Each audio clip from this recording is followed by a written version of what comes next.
Good evening, Kevin. My name's Oleg Benish. I'm a reader in East Asian history here at the University of York, and welcome to this evening's event. I'll start with actually a couple of just technical notes. If you are watching live, you can ask questions using the Q&A button on your screen. This is available throughout the event, so you can ask questions at any time. If you have any technical issues, such as a loss of Wi-Fi, you can rejoin the event using the original link. And please remember that today's event is being recorded, so you'll be able to watch again later. Subtitles are available in this event. If you want to turn these on or off, use the CC Live transcript button at the bottom of your screen. It's now my great pleasure to introduce this evening's speaker, Jung Chang, who's the best-selling author of Wild Swans in 1991, which won the Asian Wall Street Journal called, or what they called, the most read book about China. Back in Alaska, where I grew up, my family and I all read it at that time, so it was certainly widely read, even in the high Arctic. She also wrote Mao, the Unknown Story, 2005 with John Halliday, which was described by Time magazine as an atom bomb of a book. Her books have been translated into more than 40 languages, and more than 15 million copies have been sold outside mainland China, where they are both banned. She was born in China in 1952 and came to Britain in 1978. Jung obtained a PhD in linguistics in 1982 at the University of York, the first person from communist China to receive a doctorate from a British university. So without further ado, I will hand over to Jung. Welcome, Jung. Hello. Hi. So I'm here today to talk about the three Soong sisters, my last book, Big Sister, Little Sister, Red Sister, three women at the heart of 20th century China. But before I get on to the three sisters, I just wanted to say a few words about how I became a writer. I loved writing when I was a child, but when I was growing up under Mao, in the 1950s, 60s, and the 70s, it was impossible even to dream of becoming a writer. And nearly all writers were persecuted, sent to the Gulag, driven to suicide, some were executed. Even writing for oneself was dangerous. I remember writing my first poem on my 16th birthday in 1968. I was lying in bed polishing my poem when I heard the door banging. The Red Guards had come to raid our flat. And I had to, if they saw my poem, I would get into trouble and my family would get into trouble. So I had to quickly rush to the bathroom to tear up the poem and flush it down the toilet. And that ended my first venture in writing. But the desire to write never left me. In the following years, I was exiled to the edge of the Himalayas and worked as a peasant and as a barefoot doctor. And later I became a steel worker and an electrician. When I was spreading manure in the paddy fields, when I was checking electricity supplies on top of the electricity poles, I was always writing in my head with an imaginary pen, but I just couldn't put pen to paper. Then in 1976, Mao died. Things began to change. And in 1978, I became one of the first group of 14 people to come and study in Britain. And I spent 1 year in London and then went to the University of York, where I did a doctorate in linguistics. So I was so lucky that I became the first person to get a doctorate from a British university from communist China. When I arrived in Britain, I could then write, but it was at that moment the desire to write left me, because I had come to a completely different world. It was like landing on Mars. Everything was new. And I just wanted to spend every minute absorbing this new world. I was the first to do many things. And the one thing I did was to go into a British English pub, because we were told not to go to a pub. And in those days in China, the word for pub, 酒吧, suggested somewhere indecent with nude women gyrating. So we were told not to go to a pub. But of course, I was full of curiosity. And one day I darted out of the college. I crossed the road. I pushed the door of the pub open. And of course, I saw nothing of the kind, only some old men sitting there drinking beer. And I was rather disappointed. And life was so exciting. And to write would be, to me, to look backward and inward into a past I wanted to forget all about. In the Cultural Revolution that lasted 10 years between 1966 and 1976, my parents were condemned. My father stood up to Mao and protested the Cultural Revolution. So he was arrested, tortured, driven insane. He was exiled to a camp and died very tragically and prematurely. And my mother went through 100 of these denunciation meetings and was made to kneel on broken glass. And she survived. And my beloved grandmother died. And I wanted to forget about all of these when I first arrived in Britain.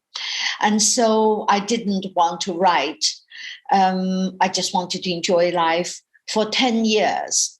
And then in 1988, my mother came to London to stay with me. And for the first time, she told me the stories of her life and stories of my grandmother. And once my mother started, she couldn't stop. And she stayed with me for 6 months, and she talked every day. We came to York, of course. We went to York University. We had a wonderful time. And my mother talked all the way. By the time she left Britain, she had left me 60 hours of tape recording. And while I was listening to my mother, I thought to myself, I've got to write all this down. And then I realized that I had always wanted to be a writer, how much I wanted to be a writer. And it also seemed to me that my mother knew I cherished this unspoken dream, and she was helping me to fulfill the dream. Because when I was out working, she talked into a tape recorder. So after my mother left, I sat down and I wrote Wild Swans.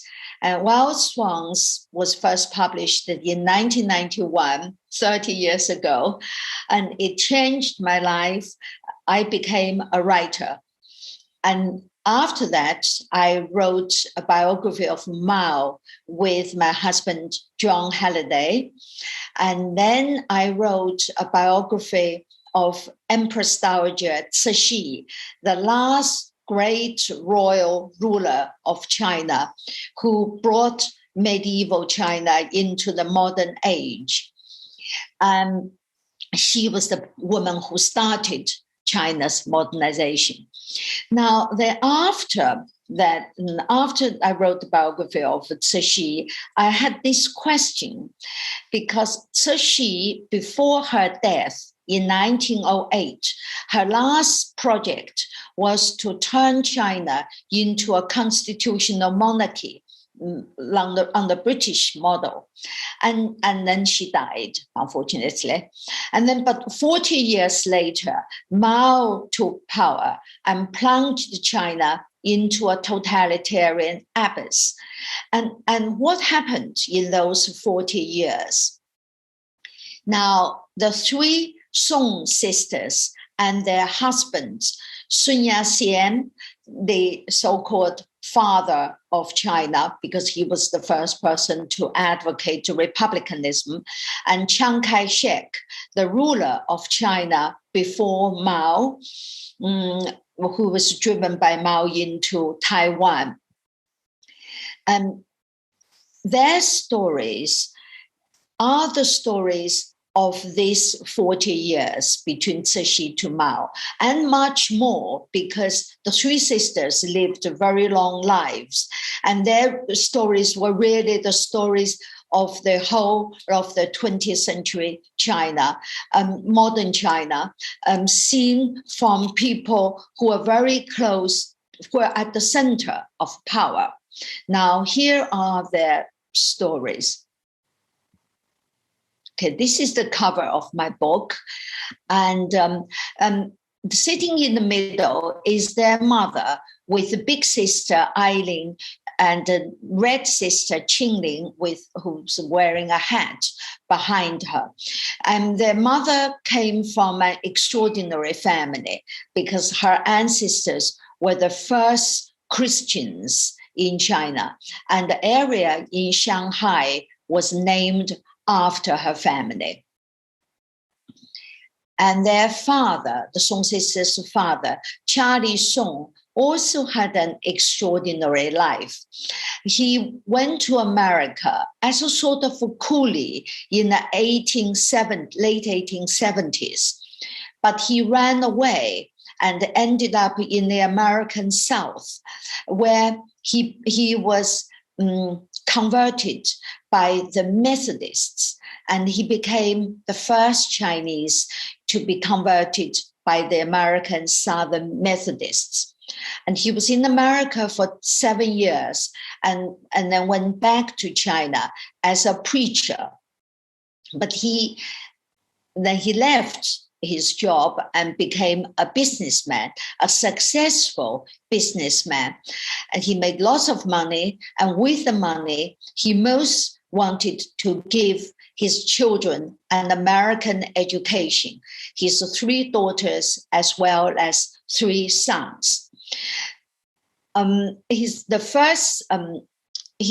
eldest daughter, big sister Ei-ling, went to America when she was 14 years old, and she was the first Chinese woman to be educated from mainland China, to be educated in America.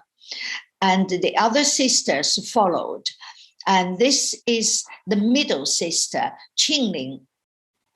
Ching-ling, after being educated in America, came back to China, and she fell madly in love with Sun Yat-sen, the first person to advocate republicanism. And she really wanted to do everything for her and to give for him. And she was madly in love. She wanted even to die for him. But her parents, and she wanted to marry him, of course, and her parents were furiously against the marriage. Because as you can see, she was much younger. She was barely in her 20s, but Sun Yat-sen was in his 40s. And he was married with a wife and children and a concubine and many other mistresses. Basically, he was a womanizer.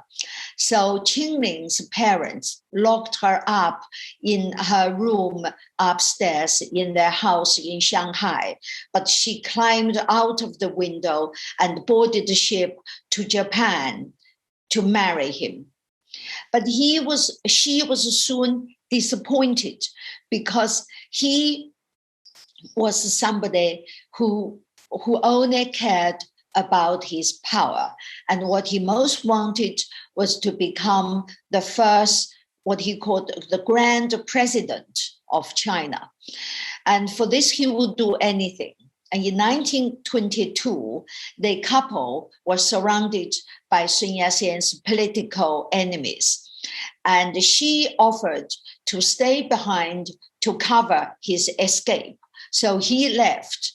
But what she didn't know was that after he arrived in safety, he still didn't want her to leave because he wanted her to stay there, to draw enemy fire, to make the fighting grow bigger and bigger so he could fight back with an excuse. So she fled for 2 days and 2 nights. She nearly died. She suffered a miscarriage on the way, and she couldn't have children for the rest of her life. She was devastated and totally disappointed with her husband. But she then decided that she was not going to divorce him. Instead, she would do deals with him. And the deal she most wanted to do was to become a public figure in her own right. And at the time, of course, leaders' wives were never appeared in public. And here she was in 1924, appearing with Sun Yat-sen, standing behind the table at the founding ceremony of the Wangpo Military Academy. Because Sun Yat-sen had this ambition to become the president, and because he reckoned he couldn't be elected because he was deeply unpopular. He was like a dictator. He wanted to give orders and be obeyed and couldn't work with the parliament. And so he then decided to build an army to fight to Beijing to overthrow the democratically elected government at the time. China, by the way, was a functioning democracy in the first 16 years of the Chinese Republic from 1912 to 1928. Now, so Sun Yat-sen couldn't get help from the West. He turned to Soviet Russia, and the Russians built his army, gave him arms, and built this military academy for him to train officers and the army for him. To Sun Yat-sen's right was Chiang Kai-shek, the head of the military academy.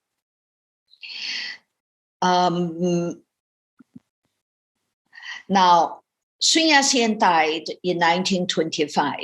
Chiang Kai-shek was his successor, but Chiang Kai-shek only pretended to be like Soviet Russia. He really hated communism. So after Sun Yat-sen's death in 1927, he split from the Soviet Russia and the Chinese communists. Now, this was the picture just before the split.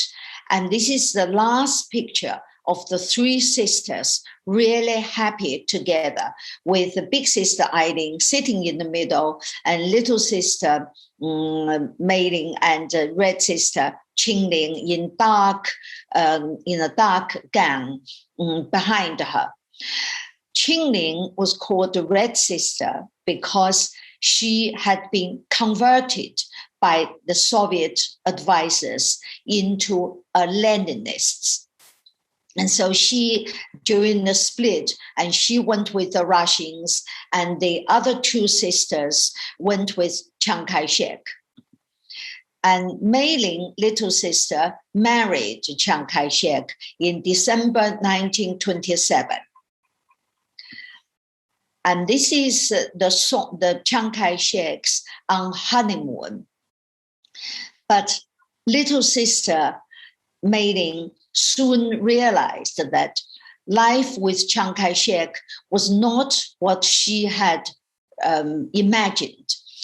And basically, Chiang Kai-shek started his political career as an assassin. He assassinated Sun Yat-sen's main political rival. And this was why he caught Sun Yat-sen's eye and rose to be Sun's successor. And as a result, Chiang Kai-shek and his wife were pursued by assassins, many assassins, and some got into their bedroom.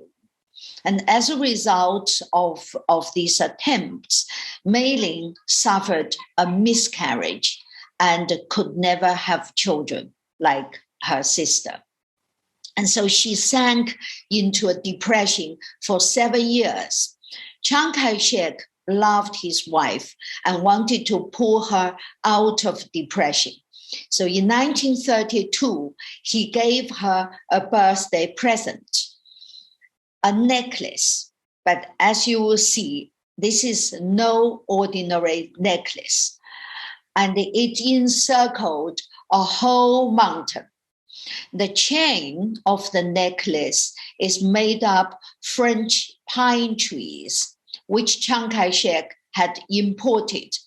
And these foreign trees color in a different way in late autumn, different from the local trees. So they form a distinctive chain. And the pendant of the necklace is a beautiful villa. It's called the May-ling Palace. And this necklace is outside Chiang Kai-shek's capital, Nanjing. And Chiang Kai-shek, with the Soviet-trained army, even though he split from them, but he overthrew the Beijing government and founded the nationalist government. And he became the first modern dictator of China. Now, big sister Ei-ling was the person who made the marriage of her little sister and Chiang Kai-shek. She was a very smart woman, and little sister said she was the smartest of the three. And so Chiang Kai-shek listened to her, and she used her position to make her husband, H.H. Kong, Chiang Kai-shek's prime minister and the finance minister for many years. As a result, she became one of the richest women in China.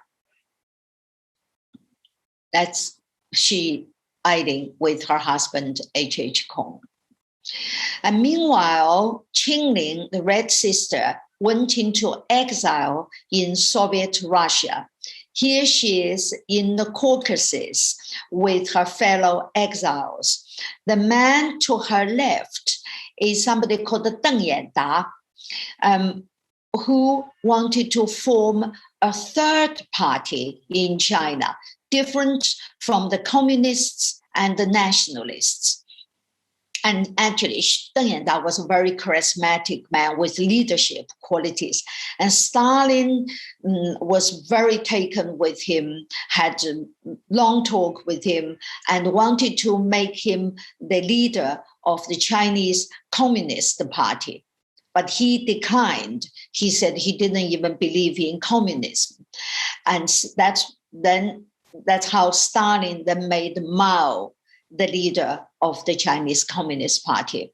Deng Yanda then fled to Berlin, and Ching-ling followed him there, and she fell madly in love with him.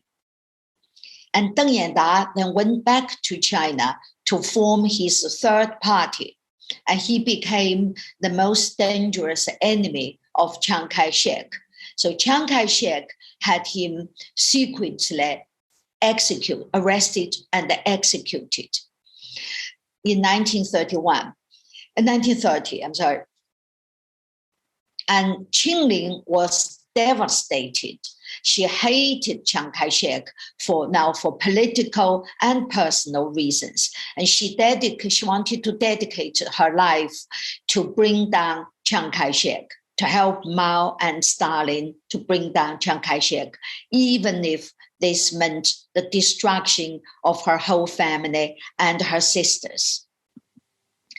Now, the war against Japan started in 1937, and the sisters were briefly together in the United Front. Here is little sister May-ling, then the first lady of Nationalist China. Here she is visiting wounded soldiers. And she visited America.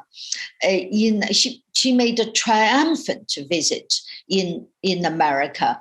And and she was given a fantastic welcome. She addressed the Congress, and the standing ovation here lasted several minutes.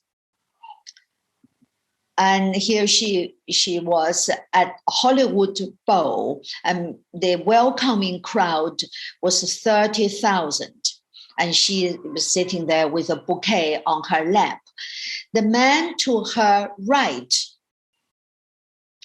is David Kong, because of the three sisters, only big sister Ei-ling had children, and she had 2 sons and 2 daughters, and she gave 1 son and 1 daughter to little sister May-ling, whom she loved very much, and for these 2 children to be brought up as May-ling's children. And the person on the far right, I don't know whether you can see it in this picture, is Jeanette, her niece, brought up like her daughter. Jeanette was gay, and in those years, very unusually, she didn't try to hide it. Instead, she flaunted it. So in America, President Roosevelt called her "my boy." Now, the Chiang Kai-sheks at the Cairo conference with President Roosevelt and Prime Minister Winston Churchill. Now, the 3 Soong sisters were at the wartime capital with Chiang Kai-shek, but you can see Red Sister Ching-ling kept a distance from the others. She also made sure she never smiled in Chiang Kai-shek's presence. Now, the 3 brothers and their wives, so we'll have to skip their stories, unfortunately. But the man in the middle is TV Soong, Chiang Kai-shek's foreign minister for many years, and then prime minister. And this is Chiang Kai-shek's portrait on Tiananmen Gate, very near where Mao's portrait is today. And this was just after the war. He was the victor. And the civil war with the communists started immediately. Chiang Kai-shek was defeated. So he was driven to Taiwan. This was him leaving his home, his old ancestral home, soon after, just before he went to Taiwan. And the man to his right with a hat on was his only blood son, Qingguo, and heir. Qingguo was held hostage by Stalin in Russia for 11 years. And Chiang Kai-shek was desperate to get his son back. And he tried to do a deal with Stalin to get his son back. And in the end, he basically offered the survival of the Chinese communists for the return of his son.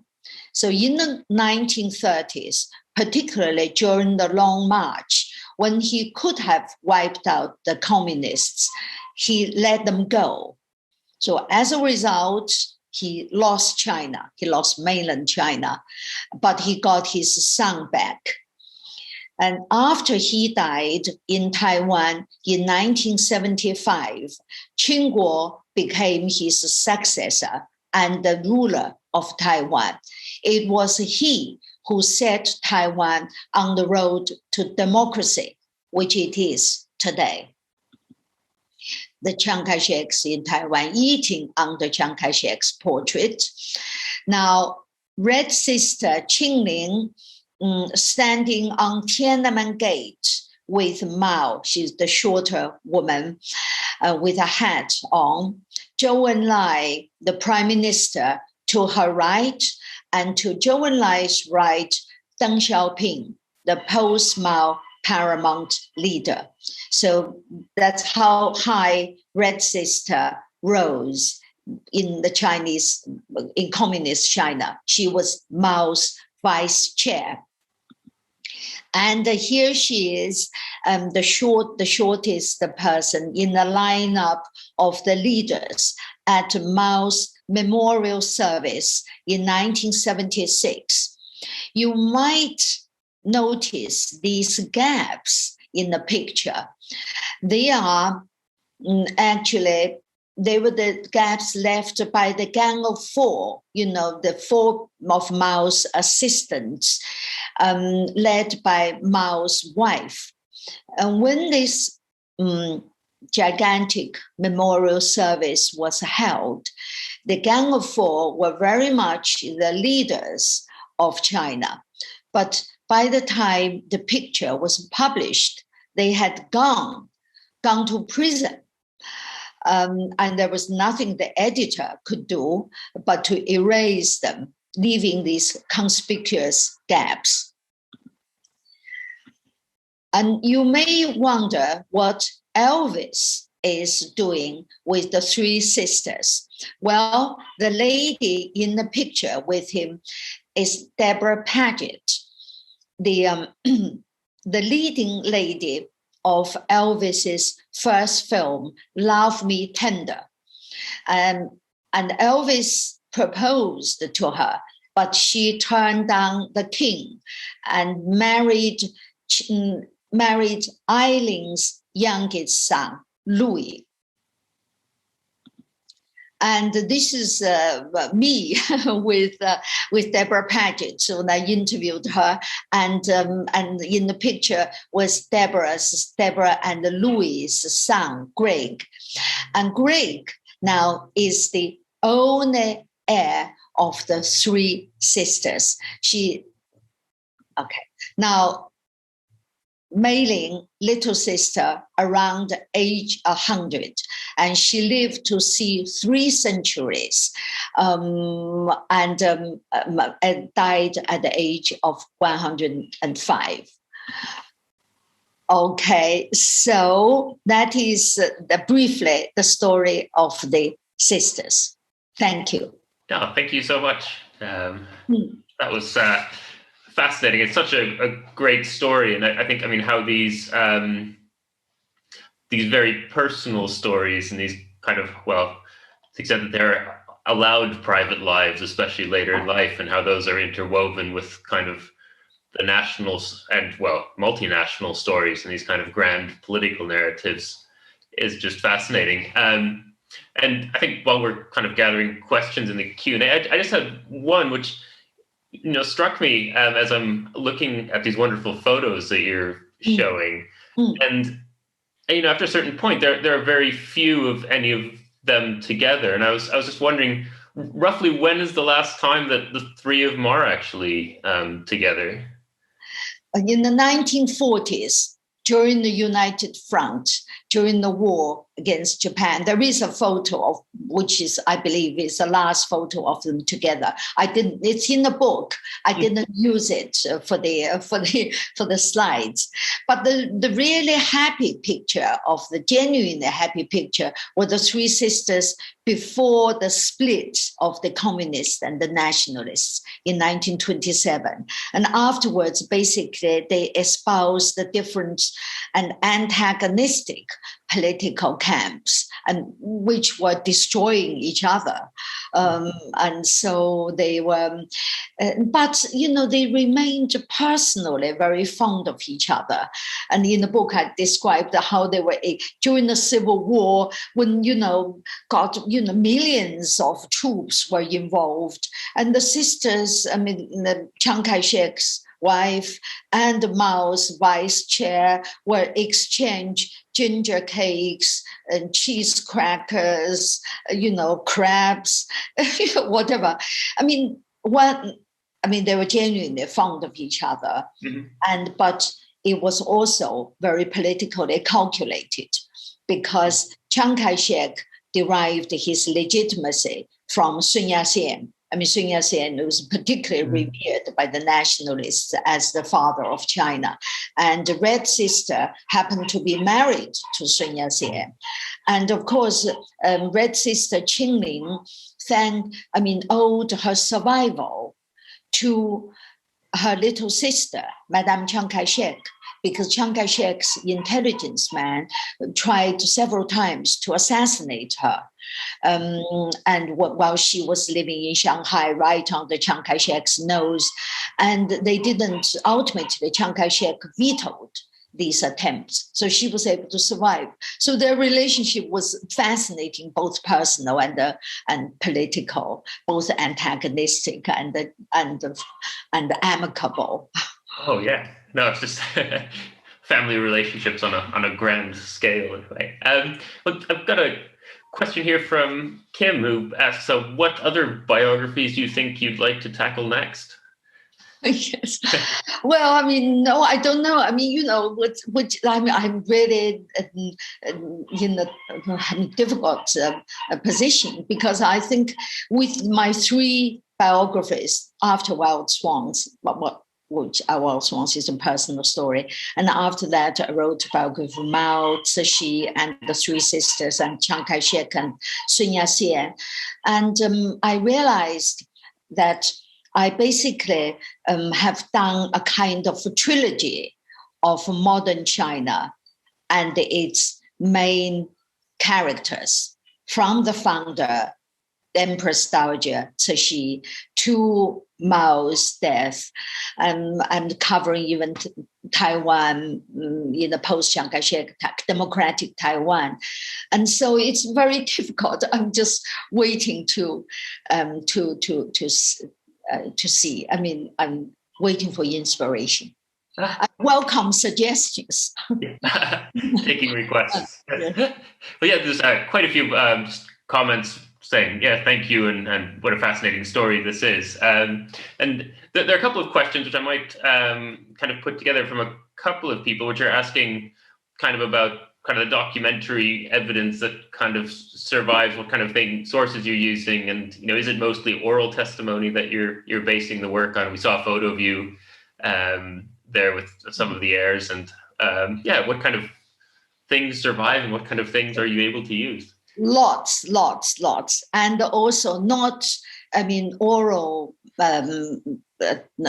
interviews are not the main source, or interviews have never been the main source of my books.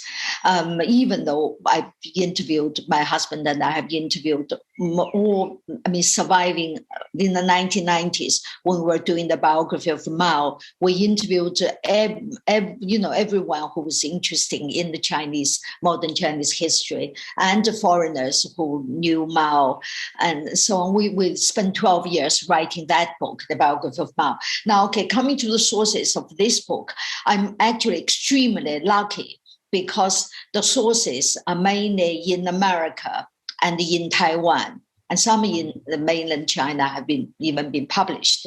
Now, the sisters were educated in America, so they set up their foundations with Wesleyan College in Georgia and the Wellesley on the East Coast, and they May-ling they maintained from this American tradition. They maintained correspondence for decades with their American friends. Spanning 60 years, let's say. And they wrote diaries, they wrote letters to each other. They were of the generation who wrote letters every day, all the time, every day. Now, Chiang Kai-shek kept diaries for 57 years of his life. And these diaries, of every day, he wrote a diary. And these diaries are at Hoover Institute at Stanford. And they are a treasure trove. He was surprisingly personal about his feelings in these diaries. And there are many, numerous telegrams, numerous correspondence, and other people's and the memoirs, and also their stories overlap with the story of Mao and Cixi. With Sun Yat-sen, for example, Sun Yat-sen was famously so-called kidnapped, but indeed he walked by the Chinese embassy then, but in fact he walked into it for his political, as part of his political scheme, and the Chinese embassy was in Portland Place. And so the British had an inquiry at the time, and all these documents are in the at the Kew at the National Archives. And in Taiwan, which is a democracy now, absolutely wonderful. It opened the doors of the archives and just numerous diaries, telegrams.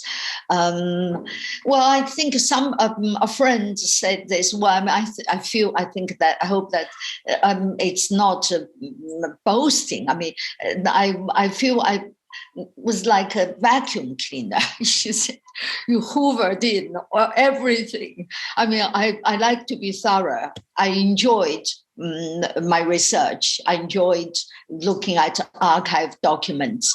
My husband and I, when we were writing the biography of Mao, we spent 12 years doing, hundreds of interviews, but working in 28 archives.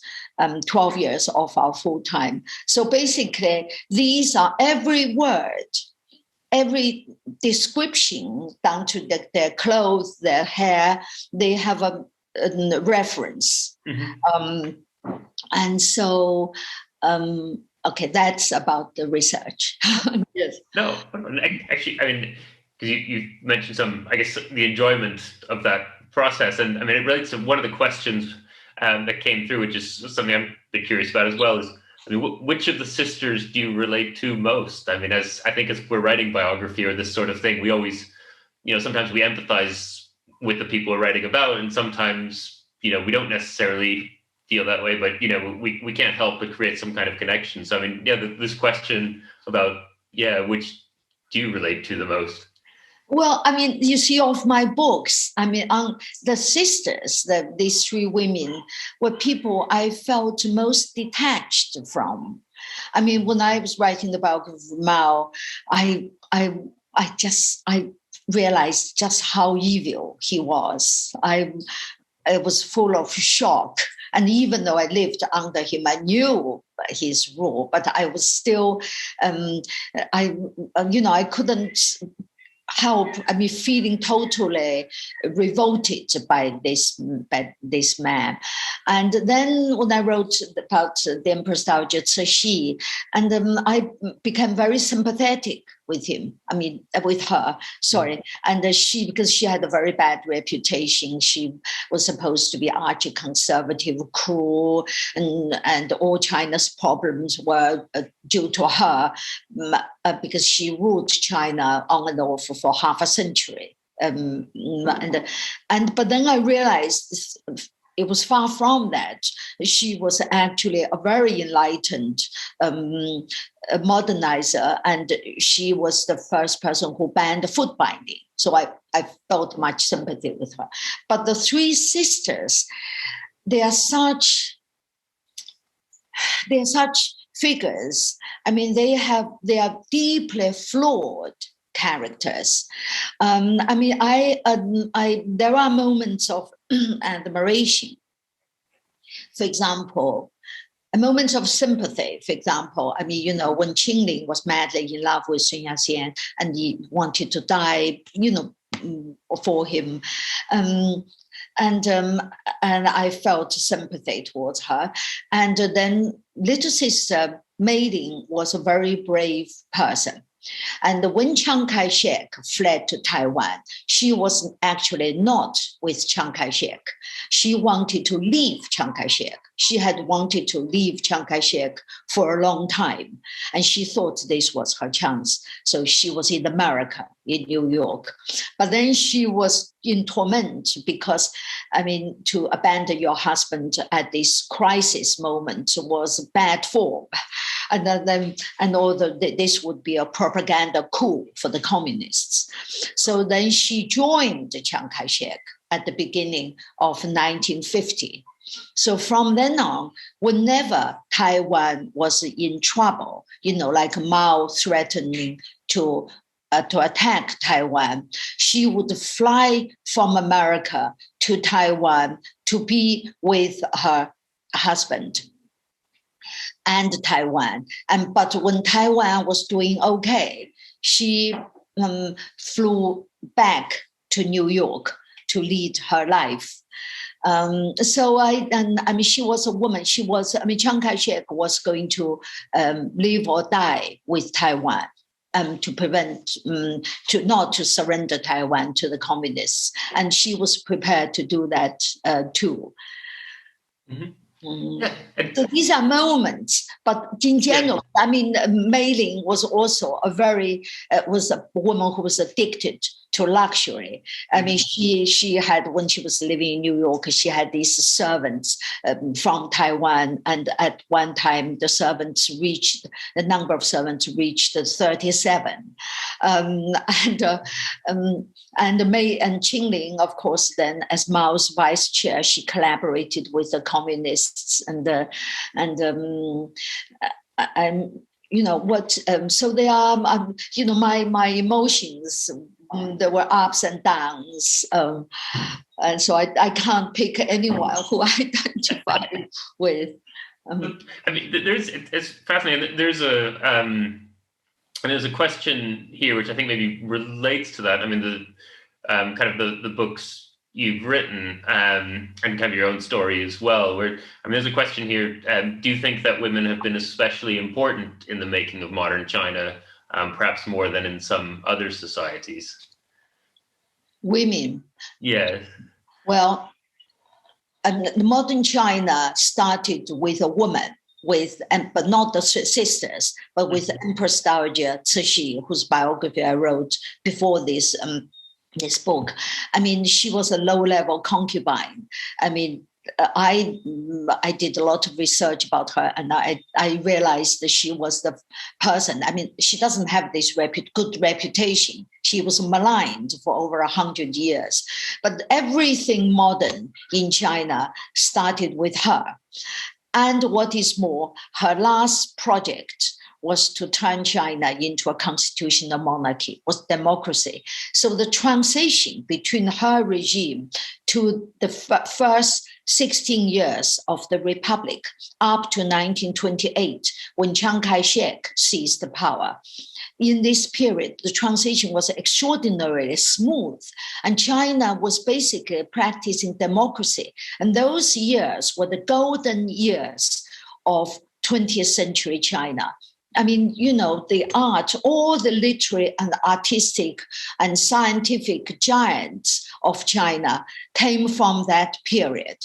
There was, free press. Back to your question, women. And the Empress Dowager was the woman who started all this and was a very enlightened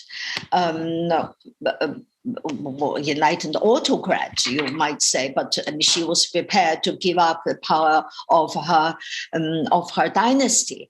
Now, the Soong sisters didn't play nearly as much role, and the Red sister Ching-ling, even though she was Mao's vice chair, she had no say at all on Mao's policies. Mm-hmm. And the little sister May-ling and the big sister Ei-ling played some role in shaping Chiang Kai-shek's policies. I think there were two main things they did for Chiang's policies. One was they converted Chiang Kai-shek to Christianity. And the other was they made Chiang Kai-shek pro-America. And that made Chiang Kai-shek's rule not nearly as awful as Mao's rule, and also made it possible for Taiwan to turn to democracy after Chiang Kai-shek's death. So I think that they played a role, they played a benign role in Chiang Kai-shek's rule. It's fascinating because there's a question here, which someone put in the Anthony put in the question and answer, which I mean, you just mentioned kind of the influence of May-ling on Chiang Kai-shek, and it kind of turns it around in the sense asking about her fluency in English and what effect that might have on Chiang Kai-shek establishing kind of an international standing and how she might have influenced, his role in and his standing in the world. It certainly helped at Cairo. I mean, the picture we just saw. I mean, Chiang Kai-shek relied on her almost completely. I mean, not only as his interpreter, but as his representative to talk to Churchill, to talk to Roosevelt, to talk to Roosevelt's men, and that certainly helped. But it's. I mean, there are other people, I mean, beautiful English speakers and very capable diplomat. And the thing is, Chiang Kai-shek didn't trust anyone. And he basically was a schemer and was very, and actually this was one reason why he was beaten by Mao. Mao had a very able team like Zhou Enlai and Liu Shaoqi and Deng. And Mao always bounced his ideas against them. They were like his bouncing board. And Chiang Kai-shek had no team of this kind. He was really a one-man dictator. He didn't trust anyone except the Soong family. He trusted his wife, trusted his big sister, Ei-ling, and trusted the Soong family because he was sure they won't double cross him. He didn't trust anyone, so their influence was important. But just because you mentioned the him trusting the family kind of a bit more generally, and I was wondering because you showed the photo of the brothers with their wives, and I was just wondering to what extent, because I mean the sisters are obviously a bit more of they're better known today, and we have these stories. I mean, your wonderful book focused on the sisters, and I was wondering, do the brothers have similarly influential roles later, or is that I mean, how is that part of the relationship? I mean, of the three brothers, TV Soong, the man in the middle, was the most prominent. The other two brothers were not as smart as TV. And TV was Chiang Kai-shek's wartime representative in Washington. He played a big role. And Chiang Kai-shek had things against him. To start with, TV was against his sister marrying Chiang Kai-shek. And then he was basically a liberal. He had sympathies for the left, but he was also afraid of communist mobs and all that class struggle and all that. But he had many things against Chiang Kai-shek's rule as well. And so he couldn't quite get on with Chiang Kai-shek. And in particular,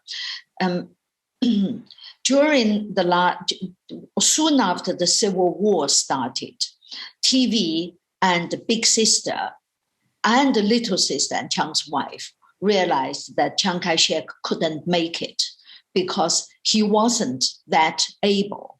I mean, he was actually helped by the Japanese invasion, which united the country behind him. I mean, he wasn't elected. He was the military conquest was, largely thanks to the Russian-trained army, Soviet-trained army, and he wasn't able enough. So the Soong family actually knew from quite early on that he may well be beaten, or quite likely beaten. So TV actually explored the possibility of forming an alternative liberal government. Mm-hmm. Chiang Kai-shek learned this. And of course, he turned TV against the TV in a big way. And when TV Soong settled in New York, and he was worried about his life. His life was in danger all the time, not by the communists, but he was worried about Chiang Kai-shek. And when he died, Chiang Kai-shek refused to allow little sister to go to New York to attend his funeral. And the brother and the sister were very close, but Chiang Kai-shek held this grudge against the TV. No. Well, thank you for. I think we've gone through quite a few questions. Also in the Q&A, there are a lot of thanks and a lot of people who I think have already kind of been looking forward to the book and are looking forward to your next one as well. But thank you so much for a wonderful talk. And I also, very much look forward to seeing what you're working on next. And what I would like to maybe just close with a bit more of housekeeping for people, just to mention that the recording of this event will be available on the festival YouTube channel, which can be accessed from the Watch Again section of the festival website after the 20th of June. And you'll get an email when the video is available to view. And if you would like to purchase a copy of Jung's book, copies of Big Sister, Little Sister, Red Sister will be available from our partner bookseller, Fox Lane Books. There's more information on book sales on the festival website or at foxlanebooks.co.uk. We very much hope that you'll continue to be engaged with your festival ideas, and please check out the website for full details of all the events in the program. And we'd love to hear your thoughts on these events and continue the conversation using the hashtag York Ideas. So thank you so much, and we'll hopefully see you all again soon. Okay, thank you. Bye.